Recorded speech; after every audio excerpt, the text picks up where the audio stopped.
Hey guys, welcome to Jen's Lemonade Life, guest starring Mia, the lovable critter. And today we are going to be talking about a whole slew of tips on how to get cheap flights.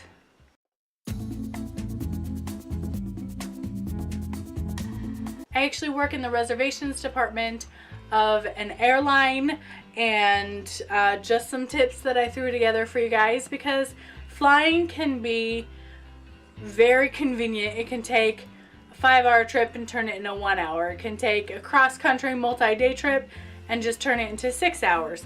So extremely helpful, but it can get pricey. So we're going to talk about what options you have to make them cheaper and get the best deal possible. My first tip is to pick an airline and be loyal, or at least enroll in your most frequent airline's loyalty programs. Most of them have some sort of mileage program or frequent flyer, or however they call it, where you can accrue miles just by flying and by buying flights and maybe other perks that may be involved. So you can earn free rewards every time you fly. It's usually free to sign up, so might as well. If you are a very frequent flyer, this is definitely important, because elite flyers for all the airlines out there, all the major airlines, have bonuses where you can get like upgrades to first class and certain fees waived, and the nice seats and priority boarding and baggage fees possibly waived. There's a lot of nice things that come with being elite. So if you're a frequent flyer and you're not signed up for a rewards program, you are missing out. Some airlines are even paired with credit cards, and if you hold their credit cards, you get certain bonuses, like earning miles for money spent. You might also get discount codes, free baggage allotments when you're flying, and there might be other credit card deals involved. It just depends on the carrier and what promotions they have going on, but it's a perk of being loyal to a specific airline.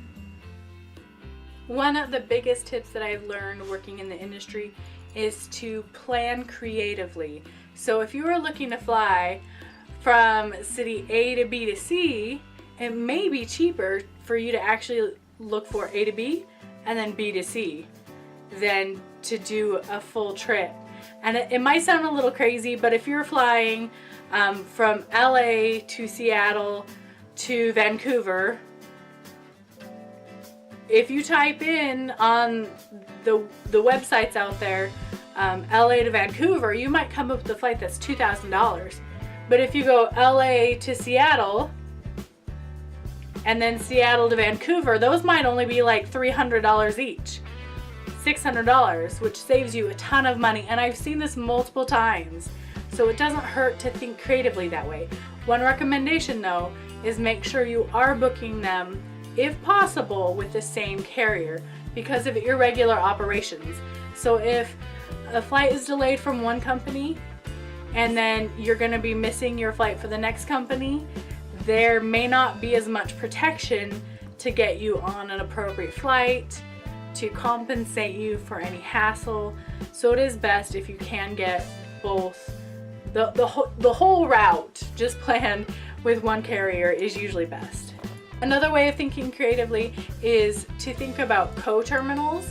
If you want to fly out of JFK in New York, but it's kind of pricey, maybe say, well, am I willing to drive to Newark? Or am I willing to drive to the Dulles? So if you think about other airports in the area, if you are willing to, it might be worth the drive to go to a different airport that's not that much further. Also, being flexible with your times of day is huge. I always find that the lowest prices are super early in the day and the really late ones at night, because a lot of people don't want to do the red eyes. They don't want to be flying when they're supposed to be sleeping, or they don't want to wake up at 3 in the morning to get to the airport. But if you're trying to save money, that might be a necessity, or a great tool at least in your favor. I think it's great to use websites like Expedia or Travelocity for certain purposes, not necessarily for booking. So go ahead and check there, see what the cheapest prices are, and then go directly. If it's saying that, you know, a Delta flight or an Alaska flight or a Southwest flight or wherever, if it's saying that that's the cheapest, then go to their website and compare it. I bet you most times it's actually going to be the same price. And if you book it directly through the airline, you will have better customer service in the long run. Planning ahead is key for when you are shopping. As we all know, last minute tickets are expensive. So go ahead and plan out as far in advance as you can and buy those tickets, because they often have, you know, the cheap flights, and then once a certain amount of that is sold, then it goes to the next tier, and it's kind of a tier system up until you get to the most expensive fare. So buy back here, not all the way up here. That being said, a lot of airlines might have a price guarantee.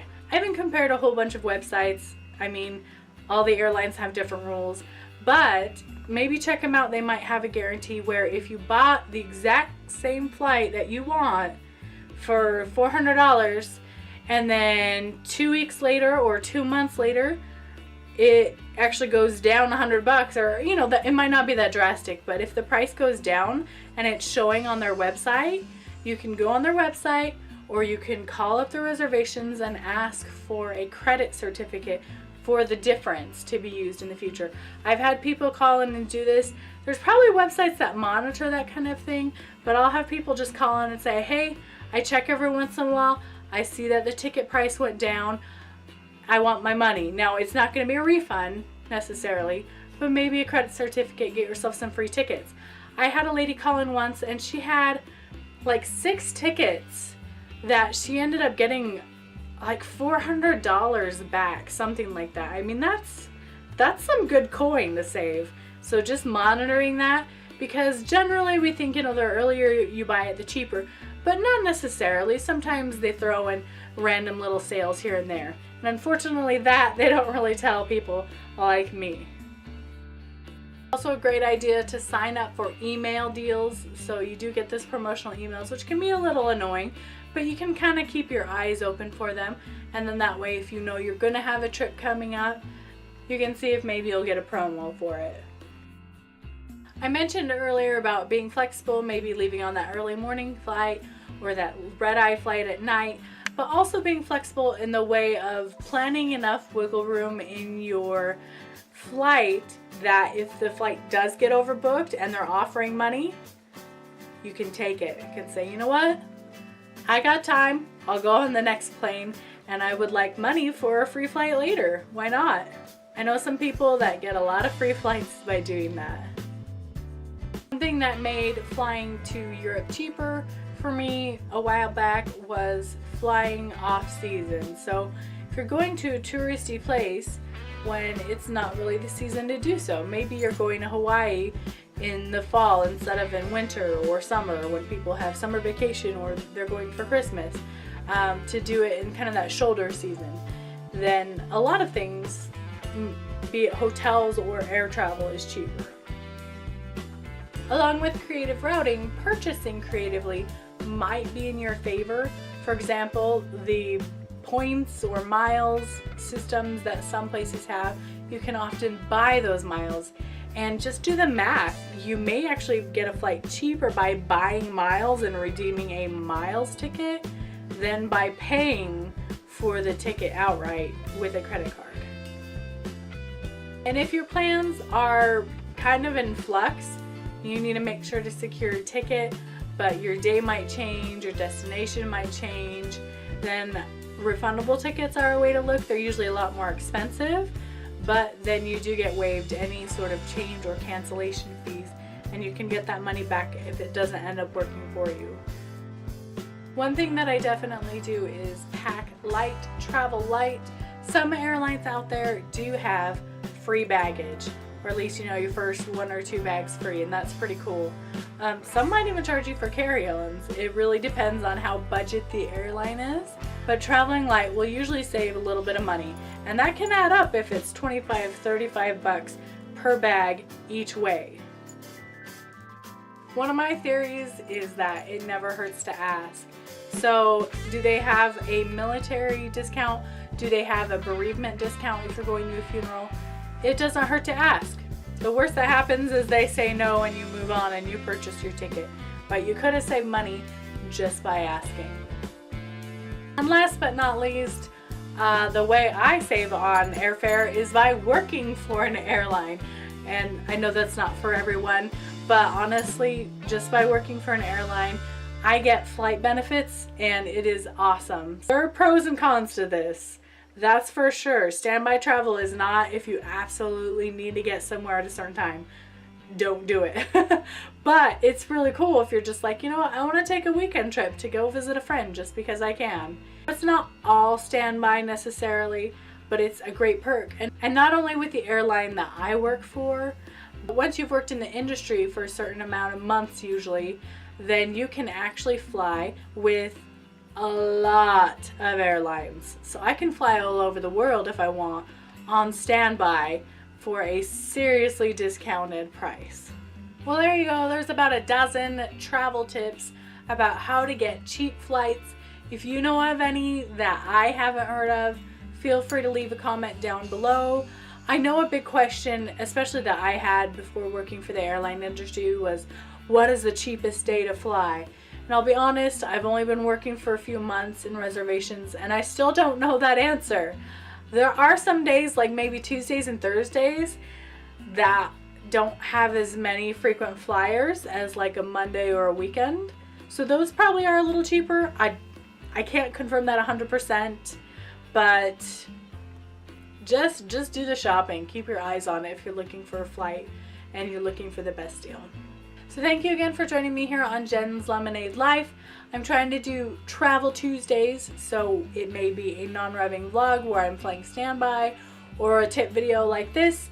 Make sure to hit that subscribe button down below.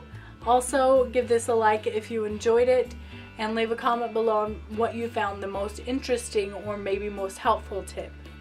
Hope you guys all have a wonderful day and we'll see you next time.